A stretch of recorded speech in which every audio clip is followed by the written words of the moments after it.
You're with the Current and Purple Current, and I'm so honored to be chatting with Judith Hill today. Judith just released an album called Baby I'm Hollywood. And Judith, congratulations on the new release. Thank you so much. It's really, really cool to check out this record and to hear it in the continuum of the releases you've put out beforehand. I imagine that getting a record out during COVID has been pretty different than the usual tour and support cycle. What has it been like to put a piece of art out into the world during this strange time we're all living in? Yeah, it's definitely a different time we're living in. Without touring and without being able to go out and perform, it definitely has a different feeling. But I'm really eager to be performing this music later on in the year. We do have tours scheduled for the fall. And so I think it's just a matter of it's a waiting game. But in the meantime, it's a good time to just, get prepared and just be all guns blazing when things do open up. Now, when I think of kind of the Judith Hill sound, part of me thinks of a really big brassy funk band. That's been a lot of the blueprint of some of your sound, has been these really big funk productions that have really matched with your writing and your vocal style really, really well. Now you're probably doing a lot of more intimate performances. You're accompanied on just a piano or just a guitar. Has that given you a different impression of your own songwriting and a different vision into what makes the songs tick? Um, I think that if anything, it's allowed me to just understand like the dynamic range of how effective you can be at a lower volume. And there's a lot of information at like the pianissimo or the mezzo piano area. I think that like even just doing Zoom concerts and doing things like that, you're able to realize that there's so much power in just like the intimacy of that. And it also informs, just like I think when you're out on a big stage and there's so much adrenaline and there's people around you, that's a definitely different energy and dynamic than when you're just in your room singing in front of a computer. Without the a human interaction, it definitely changes the way you sing. It changes the choices you make in a song. So yeah, this has definitely been a year where I'm finding new things and exploring this like quieter space. And that shows through a little bit on your record as well. That first song, "When My World Is Blue," comes in a really intimate way throughout that tune. And in your description of what one of your goals is for the album, you wanted to help listeners step into the light of vulnerability.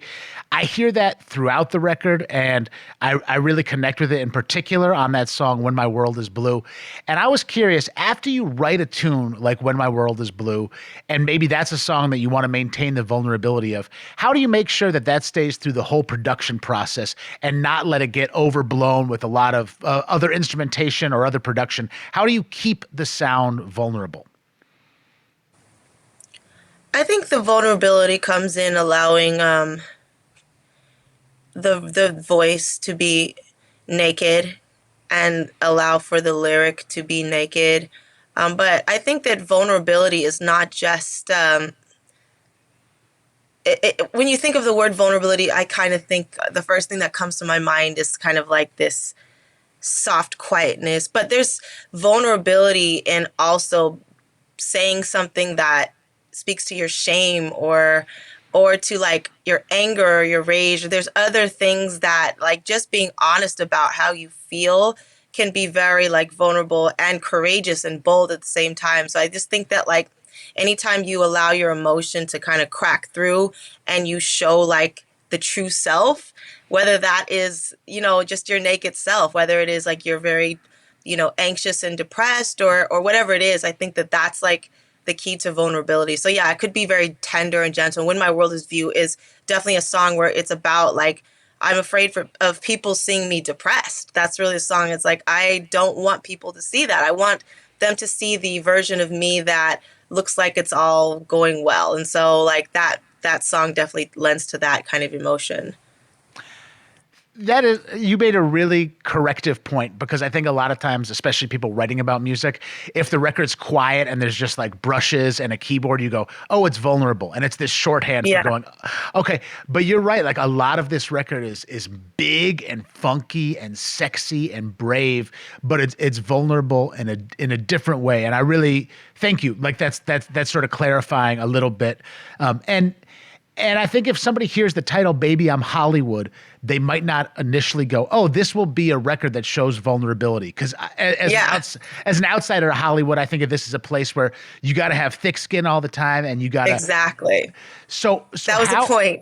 Yes. So how in your really impressive and storied career, how have you rallied against sort of the Hollywood blueprint and to find your own space?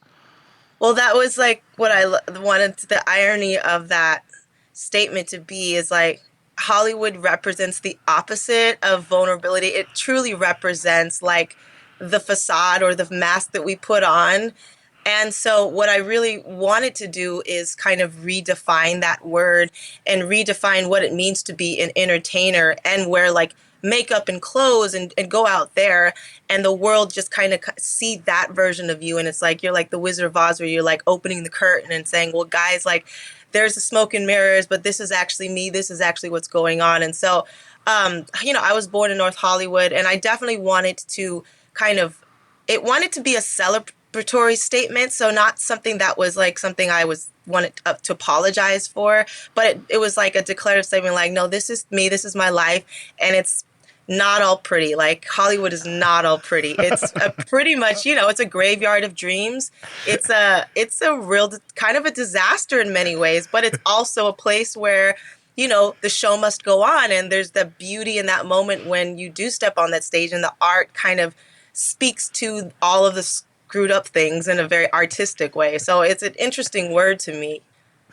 I'm guessing you haven't gotten called by the Hollywood Tourism Board to say, "Hey, we come here and say it's a graveyard of dreams." But I want to ask you about a lot of soul artists and R&B artists nowadays seem to get siloed into like you're retro or you're modern, and you kind of got to fit into one.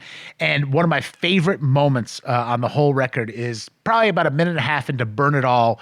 It's come up as a really old school sounding groove, and then suddenly some synthesizers drop in, and it's not jarring, it's totally natural.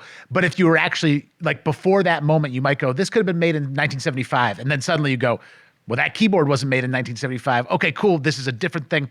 And throughout your career, you seem to have embraced palettes from all sorts of eras, but not gone on the full, like, I'm an old school soul artist and everybody's wearing tuxedos when I'm playing. How have you navigated clearly being a student of the funk blueprint, but not staying as a pure kind of retro artist? I always define soul music as like gold. I think it's something that you discover in the ground. It's not something that we invented or created. I find it to be a very sacred find that humans just happen to discover. So I'm not really interested in reinventing it or trying to outdo soul music. When it's gold, it's gold. You want the purest version of it. Any sort of reinvented gold is going to be diluted. It's going to be a fabrication. That's kind of how I really do see soul music. So for me, I'm a purist in that sense, but also, yes, the synth comes in because that's authentically how I feel about it. I hear it as a genuine decision. Not because I'm trying to be a modern. It's never like, let's do something so that we could like, you know, have a title or somehow like be Yeah. relevant to culture in a weird way. I think that culture follows like authentic decisions, and it's always about whatever is truest in that moment. Like, so for me, yeah, I always like resented the word retro because it always like, I think it was one, I was like DJ, it was old school rapper, and he defined it as classic doesn't mean old, it just means that it was the best, like no one did it better. It was like the idea of like, if it's not any better than what it was, then like let's just own up to that. So for me, I just do music that I just absolutely love, And the rest of it, I just let them try to figure out in what box they want to put it in. Well, we want to put it everywhere, and you do music that we absolutely love and love playing your music on the Current and Purple Current. One of the tracks that you have on this new record is "God Bless the Mechanic," and I want to hone in on that track, partially because it is this sludgy, four on the floor, sexy tune that has this sort of like metaphoricalness that doesn't show up in a lot of nowadays. People can say how they really feel and be raw and have a lot of Yeah. really like NC-17 content in their music, and I got no complaints about that. I think that's fantastic. But you are embracing this art of how can I make this allegory about a mechanic feel like a sexual experience. I love it. It's really artfully done. How do you write a tune like that in the editing process, and then how do you do you get nervous that the long lost art of double entendres and suggestions is going to disappear because people can just say it straight Say up? what they want to say. Yeah. Yeah. For me, I'm just like, art is like, it's like paintings, I just love the paintings and I love poetry and allegories. And that's just kind of the art of being an artist, as a lyricist, as a storyteller. That's just something that's important to me. So yes, we're definitely living in an age where we've kind of gotten to the final, like there's no way to say it any more explicitly as it's being said now. Like it's like, okay, well, if we reach the end goal and there's nowhere else to go, like we literally have nowhere else to go. There's nothing more that we can say about it. It's almost like, I think the cycles of culture, it's like now you come to this plate of art and you come to this place of like, history just kind of like keeps spinning the wheel. And so for me, I just think that it's very kind of romantic and whimsical and also weird and just like in an artistic way, of like, explaining a sexual experience or something like that. Yeah. Well, you do a heck of a job with it because I agree with you. If you get to the point where you can say whatever you want, there's an art to not saying what you want and delivering it right. And I think you get that so spot on in the tune. The record is really exciting. And congratulations again on the release. Cannot wait to see it when you actually get to head out on the road and support it. Now, today I'm sitting in Minnesota, and Minnesota is a spot that you've done a lot of recording with, and you worked a lot on your first record at Paisley Park with Prince. We're coming up shortly in the 5-year anniversary of Prince's passing, and he's never far from the mind of, I imagine, you, but certainly from a lot of people in Minnesota and all around the world. As his presence in your physical life gets further away, and you're making your path on your own, in what way do you still think about his work when you're making your own work?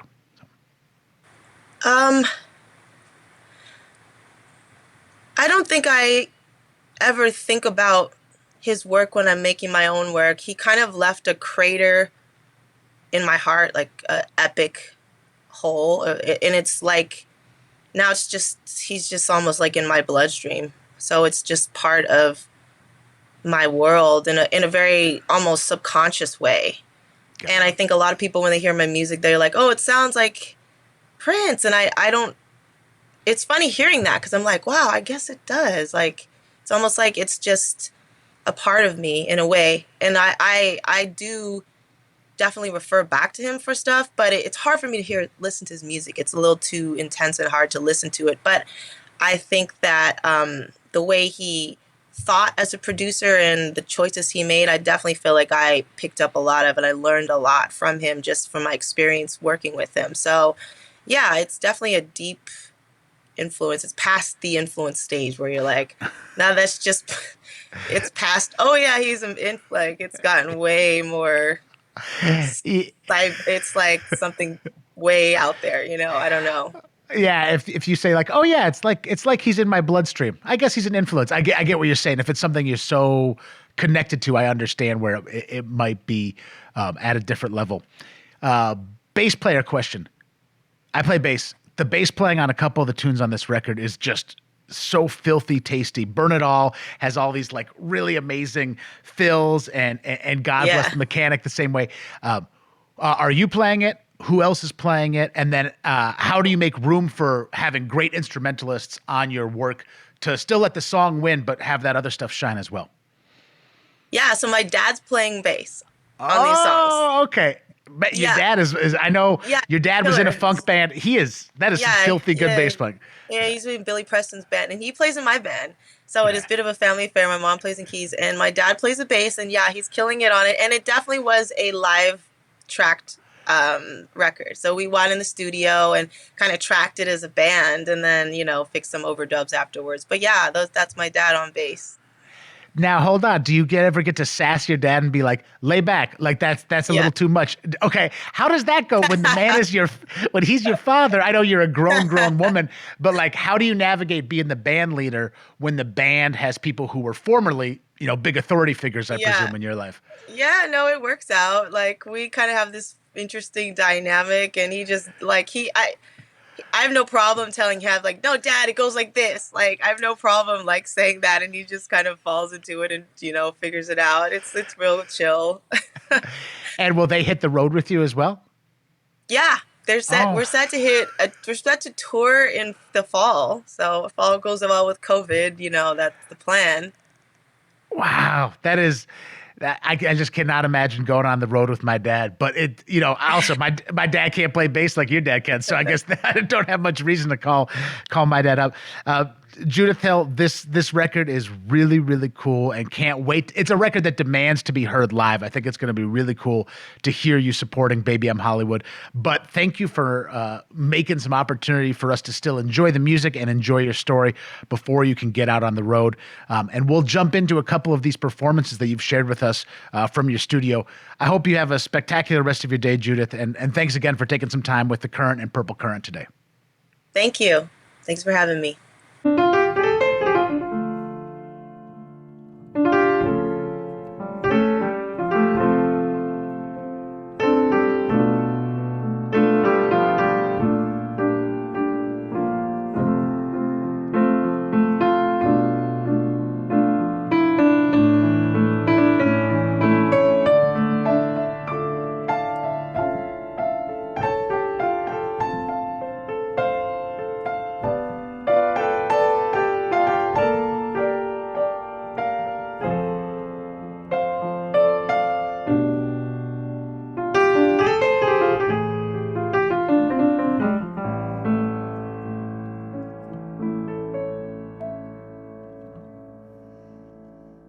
You love the way you laugh, you love the way you dance, you love the way my dress sways in pure romance. You love me 'cause I'm bright, you love me 'cause I'm strong, you love me 'cause I always find the right in all the wrongs.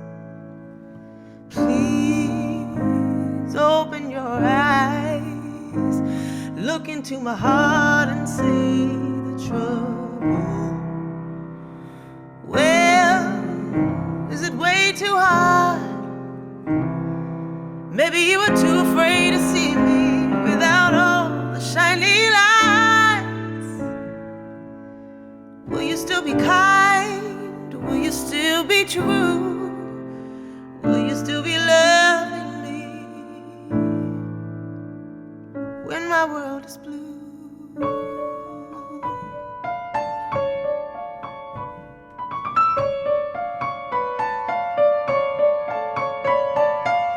I give you all my truth, I give you all my soul, I give you all my secrets that I never told. Will I still be yours? Will I stay the same? Will you still be proud of me? Will you be ashamed? Oh, please open your eyes, look into my heart and see the trouble. Well, are you so surprised? Is it way too hard for you to see me in all these darker lights? So, will you still be kind? Will you still be true? Will you still be loving me when my world is blue?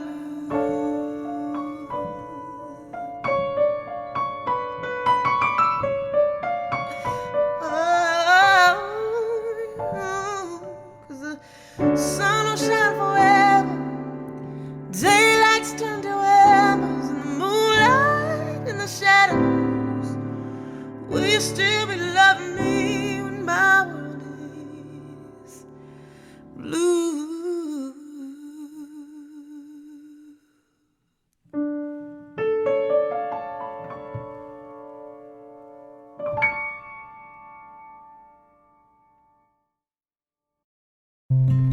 Sugar man,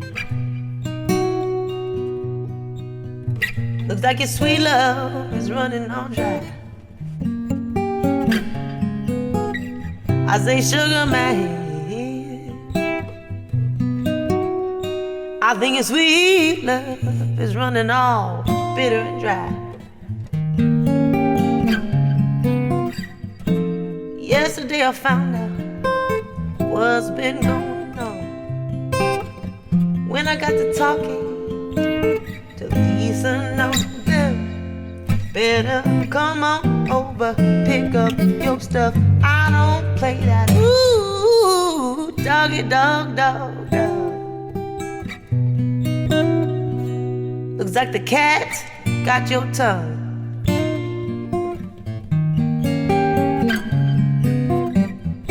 Doggy dog, dog, dog, dog. What kind of cat got your tongue?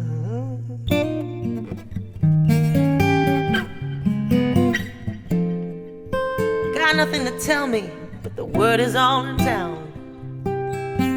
Every time I turn around, you've been getting round. You got 20 more seconds before the click on this call. Ooh, go get your mom on the phone. Please tell her that you coming home. Come get your things by tomorrow. Else I'm gonna burn it all.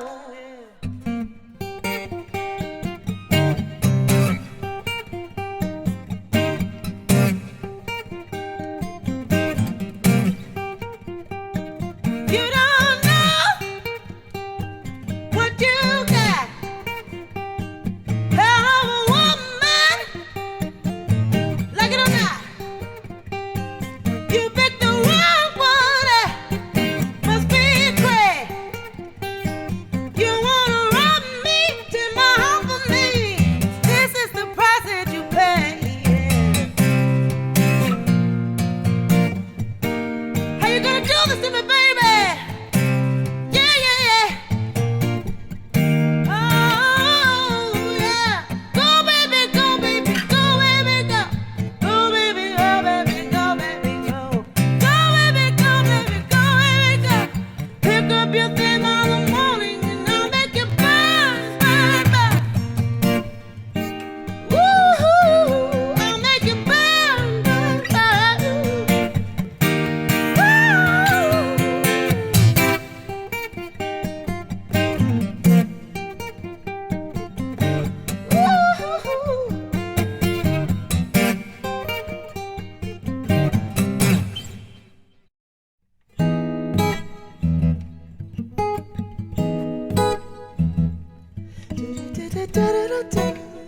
Yeah, yeah, yeah.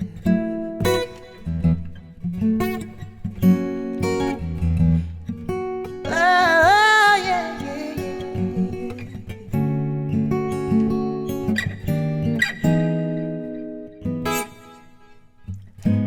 Hey, mechanic, won't you pay another visit? It's been weeks, I think our time is overdue.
Better work, work, work it on out till the morning light. Ooh, yeah, yeah. Better work, work, work it on.